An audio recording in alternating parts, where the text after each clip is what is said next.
Hi, everybody. Um, Uh, um, Welcome to our show, for lack of a better term. Um, it's just a simple bestiary. it's not a simple bestiary. It's a supernatural bestiary. It's It's a something simple bestiary. you have no vision. Um, like I said, like he said, it's a bestiary, but like I was saying, it's a supernatural bestiary.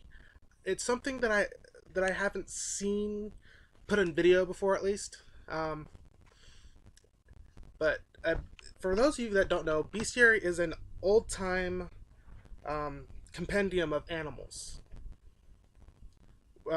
People would go out into the wild and study said animals and put their findings down into a book. It's basically the it's basically like the Hitchhiker's Guide to Animals. You're literally going there? Yep. Um, so um, we're starting off this supernatural bestiary with everyone's favorite shapeshifter,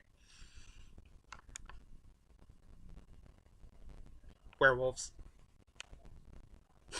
Oh well. You are so weird. Your point. But yeah, werewolves. We love them. Sometimes we love to hate them. Sometimes they're people's wet dreamboats. Yes, I went there, people. Thank you, Twilight. Um, but when you think of werewolves, though, you think of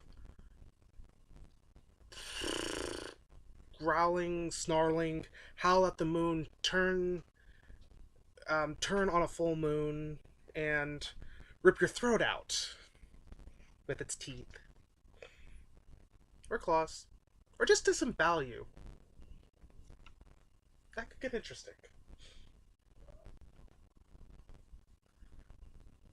Right. Oh well. But I will go into things like that after I get through the history or legends. History, legends. Is there a difference? True. Um, Werewolves. The werewolf is a supernatural creature with the ability to shift from man to wolf or wolf to man. It has some. It has come to be known by many different names, um, and different depending on the country you're in. Lycanthrope, skinwalkers, loup-garou, or depending on where you are in France, the rouge-garou.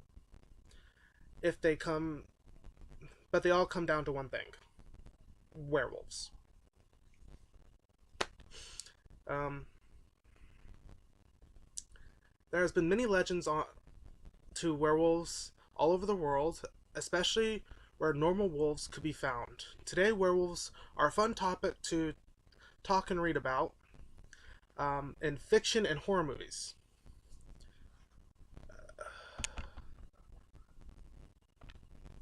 The word werewolf comes from the Old English word werewolf, a, a compound word name for were meaning man and wolf, which is spelled with a U, meaning wolf. Which part, which puts the words literally meaning man wolf. There are many legends on how werewolves came to be, and how they are made. But one legend made the most sense and has nothing to do with the devil. Let's face it. Most biblical scripts get a lot of things wrong about supernatural creatures entirely. Some things are right, some things aren't. Um, there are good and bad in every living being, at least any living sentient being, just like humans. The sad thing is that all we mostly know about werewolves are what we've heard in legends and how werewolves hunt and eat people. But the only legend that we were able to find, and one that we found that dated back the furthest, is the legend of Lycon and his sons. How, in a sense of pride and arrogance, King Lycon of Arcadia invited the god Zeus to a feast, where he proceeded to test the god by serving the flesh of a child as the main course. It is unclear on who the child was, but some legends say it was the youngest of Lycon's own children. Ouch. Talk about family love. Zeus was outraged by this gruesome and hideous act, and for the terrible act of defiance, Zeus rained down lightning on Lycon's castle, killing most of his sons. After Zeus was done with his show of power, the god cursed Lycon and what was left of his children to take the shape of wolves and hunt down the people of their city and kill them, pretty much. Lycon, horrified by by the changes done to his body, he fled the city with a with his with his remaining sons into the wilds that surrounded his once great kingdom. Many years, Lycon and his sons hunted the wilds, searching for ways to change them back. Now, this next part, I'm taking some artistic detail to, just because, well, We don't know shit. well, no, legends don't really go into the finer parts. They cover great details, but they don't go for the final the fine knit picture. They go for the great details, like great details. Oh, you mean the Farfetch? No, more like the this is what happening, and we don't know what happened here, but this is the end result. Right. Yeah. Until one day, so again, until one day, one of his sons came across some travelers and overheard them talking about a race of people that could shift from man to beast and back again. The travelers called them druids. Excited about the news he just heard, the young wolf raced back to his father and brothers to tell them what he just heard. Once the young wolf returned to his pack, family, Whatever. he told them about the druid people and how they could turn from man to beast. Wondering if they knew a way that could change them back to normal. With it, with this new information about a way to turn them back to human, and hopefully return them back to their kingdom, the family raced off to find the druids. Once Lycan and his sons found these druids, he had no way to ask these druids how to change him and his sons back to normal. Unbeknownst to the wolves, the druids already knew they were there and why they had came. Um, while the family discussed how to communicate with these druids, one of the druids came over and told the pack that and, and asked them to join their circle. Lycan and his sons were a little apprehensive about the druids that the druid that came to bring them into their circle. The Lycan and his sons had no idea how the druids knew that they were there or how they could communicate with them. I will do another video on druids later. That's a very long topic. Um, but after the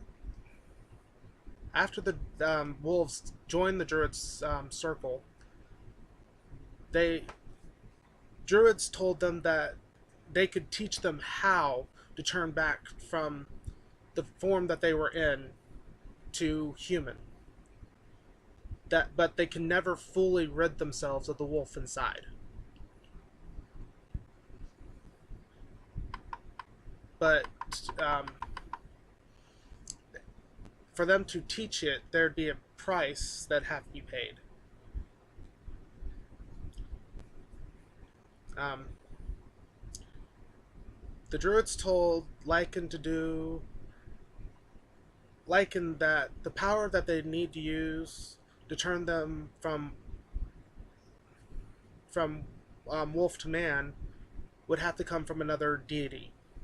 Like Zeus changed them from man to wolf, they would need another god to change them, be able to change them back. Because what Zeus had done, he had literally turned their own souls, a piece of their own souls, into that of the animal that they had embodied. So at this point, wolf and man could not be split, literally split apart without without ripping their own psyches into insanity. Um, that if they were to be able to become man again, they would always have the wolf lingering underneath them, inside of them, really. So to learn how to shift from beast to man, they told them to look to the goddess of Artemis, which is the goddess of the moon and twin sister to the god Apollo. Her shifting face um, always told the seasons and the months on how they were run. And so the wolves started to learn from the druids, who in, in amongst themselves taught them the ways of Artemis to shift from beast to man and man to beast.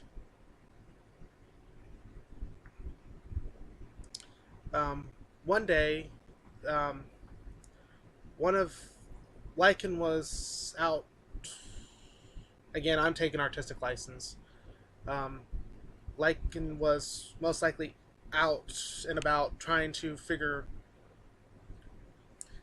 his own way to shift, and by doing so, he had came across a traveler that um, instantly mistaken him for an actual wolf, and that might have tried to eat him.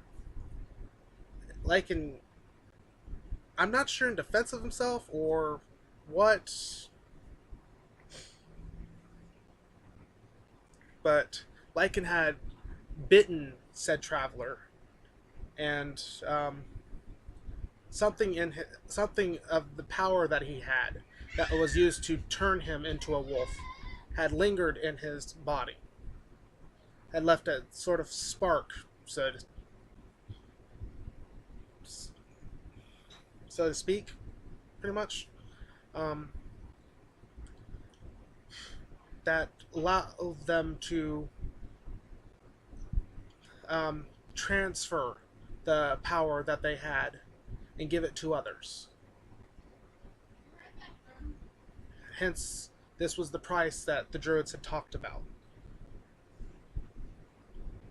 Um, After the attack, the druids had taken the um, dying, almost dead, yeah, traveler in to try and treat his wounds.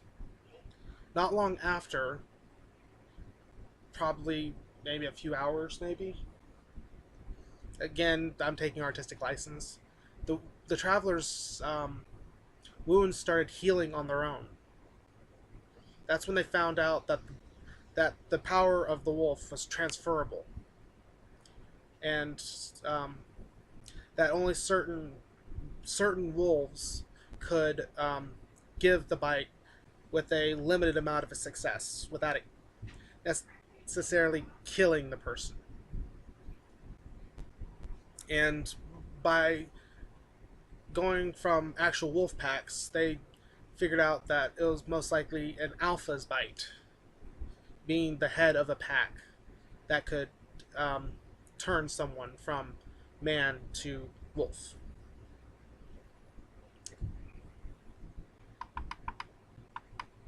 Due to the changes racking the body, um, the wounds started healing faster, um, and um, at some point the man started turning into a wolf himself. It took like in maybe several years, months, weeks, I don't know, how to shift himself back to fully human. And then it, but at first it probably was only able to shift for maybe a few, not for a few seconds to a couple minutes maybe, until his own anger would force him back, or his own, well, yeah, anger would probably work, would force him back into his wolf form.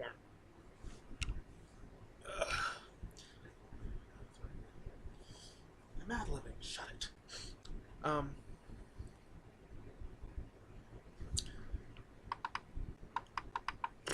um, but not long after he learned how to shift, his sons and even this newer wolf learned how to shift into humans as well.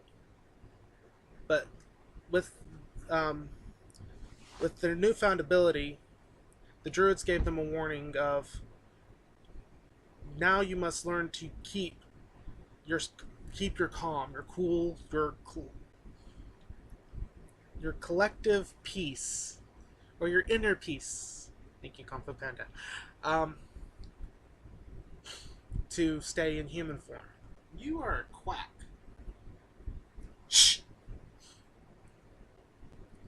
Now let's time skip a little bit to the most famous werewolf in history, the Beast of Gévaudan. Yes, it is literally called the Beast of Gévaudan. We have no clue what his human name was. So, like I said, let's time skip about 1,000 or so years to 1764, where we're going to talk about the most, like I said, the most famous werewolf of all time. Famed for killing, at least noted killing, over 200 people in the French province of Gévaudan. One of which was a young woman by the name of Marie Jeanine Valette and her younger sister. These are one of the only few people that survived.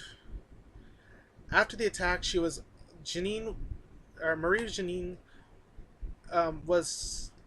was known as the Maiden of Gévaudan. She had saved herself and her younger sister from the beast by using a bayonet on the end of a pole to fend off the beast while it tried to attack her and her sister while they're at the riverside trying to wash clothing, pretty much.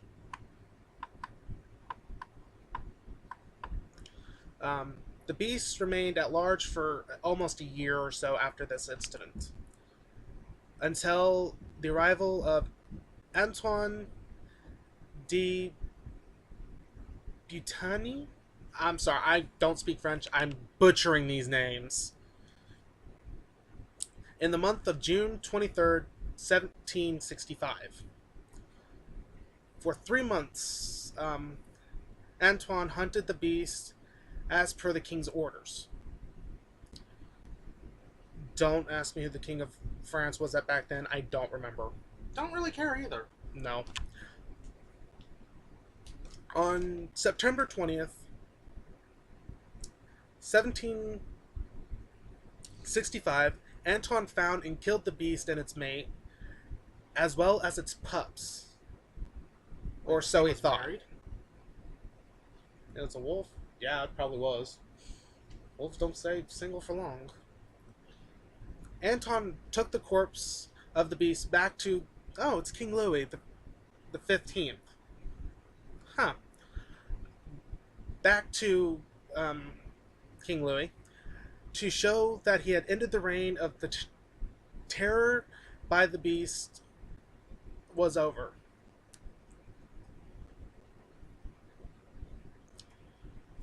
Anton de Butani, I still can't pronounce that name, was awarded a large sum of gold and titles for killing the beast.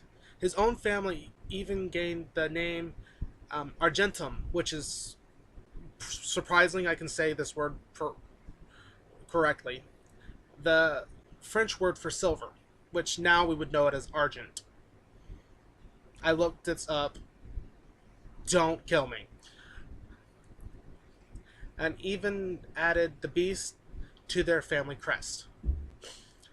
But unknown to Antoine, one of the beast's pups had survived the death of its parents and siblings, and grew to attack the people again, until it was brought down by a local hunter by the name of Jean Cristel. Or Castel. Yeah, Castel. Ending the threat of the beast for good in the year of 1767. And after that, there's not much I could find on the Beast of Gévaudan. We really tried to find more information, but it was either in Old French or Completely until cock and bull. that. But yeah. Now we're gonna go into the scientific part of how I think werewolves are made and how and the shifting ability really. Sure, I'm gonna throw in some of the magic part, but what? Your battery's not even low. Okay. Technical difficulties.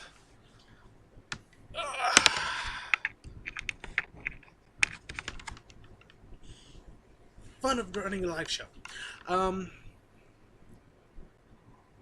But yeah, we literally tried to find more information. We couldn't. Again, I'm going to go into the scientific part of how... What's science? There is no science to this. It's myth and legend. There's science to everything. There's science to everything. It's like saying there's a method to my madness. There is a method to our madness. There's also a madness to my method. Sorry, we have ADHD. We're gonna go off topic a lot. Chasing the rabbit, as our friends like to call it. But literally, for werewolves, I know you think of the hulking Wolfman from the old Wolfman movies, or even the 2014 movie Wolfman. Good movie. The original was better. I haven't seen the original. I have. The only thing I couldn't get around was black and white. Lazy. Damn straight. But the excess body hair, the shifting of human feet to those bipedal things. Bullshit. Technically digidegraded, not bipedal. I don't think necessarily as my twin over here, Marky. Yes, his name is Marky. Mine's Eden, by the way. my parents were expecting me to come out as a girl. Right. Yeah. Um. So they were able to. So my way of thinking is the full shifting into a wolf extremely difficult, because that would be a complete and utter rearranging of the skeletal and organ structure of the human body, which would take a lot of power, magically or metabolically, which most humans would not be. Most humans could possibly have, but on a general basis, don't. Not to mention, it also would be a complete and utter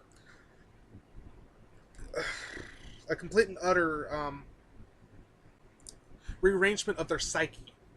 They'd have to be able to trust themselves to be able to come back from something like this. That's one of the main reasons why we hear so much in legends about werewolves attacking people, is because the human mind can't comprehend things like the shift or letting go to the beast. Well, hearing. Yeah, sight, smell, and hearing. Not to mention touch, um, Not too sure touch would do much. taste. Eh. Everything is heightened to a ungodly extent that the human psyche will immediately shut down and retreat into itself. It only takes a really, really strong mind to comprehend and accept it. Weak-minded people are the ones that would shut down and let the beast control. It's no different from people that have blackouts and have no idea what they do uh, or what they're doing for a period of time. But for the shifting part, I can actually see maybe the actual fangs coming out, maybe a sloped brow, um, and um, and claws, things like that, because and maybe even a canid like nose. Are you gonna pitch in at any time or what?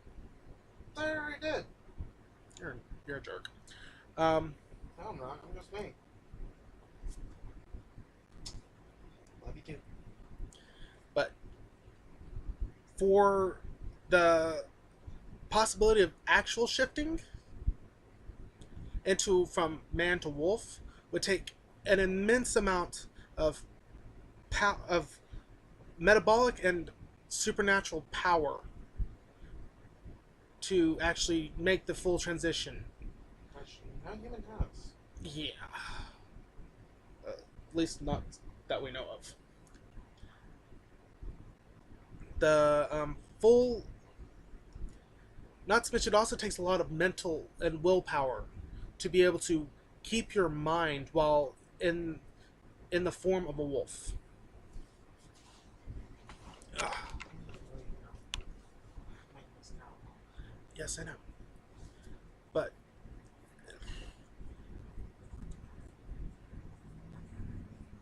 But if you but say take the Twilight shapeshifters or spirit warriors, that would take a lot. The reason that would take a lot of metabolic rate to Are you finish. seriously doing Twilight? Yes, I'm sorry. It's one of the most recognized things on werewolves and vampires. What are we, 17? I thought we were 18. Do I look like a premodern girl? Um, I'm I'll leaving get that you. alone. Yeah, I know that. Like I said, I'm leaving that alone because your leg's right there, and I don't feel like getting kicked. Um, there's also the reason why they gave off so much heat is because of their metabolic rate was so high.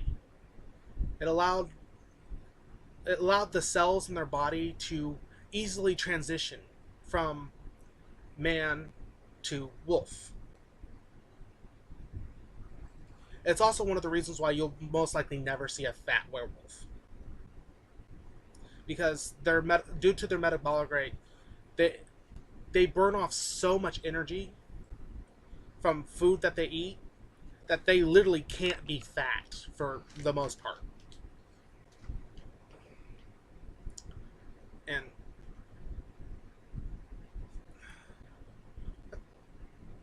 but if you want to think that werewolves can do full shifts into the giant hulking wolf like on Twilight, Good on you, mate. but if they were to actually shift, they wouldn't probably turn into wolves the size of horses. They'd probably turn into one about the same size as or a little bit bigger than an actual wolf, due to the human vertebrae not necessarily shrinking or growing, just compacting itself. The human spine and everything would completely and utterly stay the same as it switches from man to beast, but the collarbone, the ribs, the arms, legs, things like in the skull would automatically would crunch down and compose itself into the wolf's form. But that's you could actually look some of this up and um, online for more in-depth look on the science about it. But we're also talking about the supernatural parts here. So, and like I said, the energy that it would take to switch from man to wolf would also have to come from external sources. Because if you remember in the Matrix, how they talked about how the human body is literally like a 9-volt battery, or just bigger. It's still need to have an external source to complete the change. Take, like, if you've ever heard of something called ley lines, they're the mystical energy blood veins of the planet. Well, it should be its own deal. Yeah, we'll go into ley lines in another video. Probably the drugs. Yeah, we'll probably go with that one in the druid video. Don't know when that's going to be. So, yeah. I actually have pictures which I will edit in later. But You shouldn't have to what? say you'll edit that in. Probably just edit it in one over.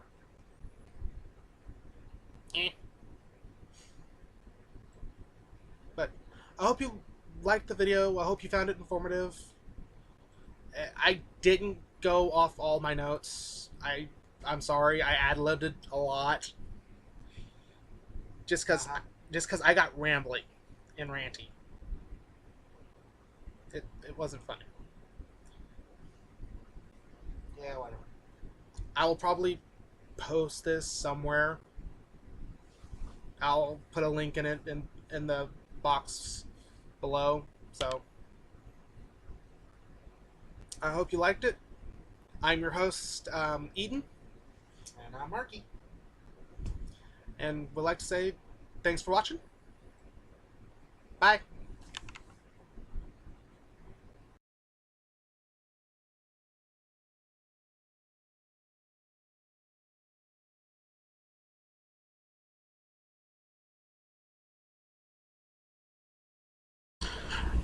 Hey everyone, there's something we forgot to mention earlier. Marky's in the restroom at the moment. Is that the whole werewolves being allergic to silver? We don't really believe it. I'm sorry, I don't believe an entire race of people, creatures, whatever you want to call them, have the same allergy to a rare metal, when most people that have allergies to metal are cheaper metals. So, yeah, we don't believe it whatsoever. Say la vie.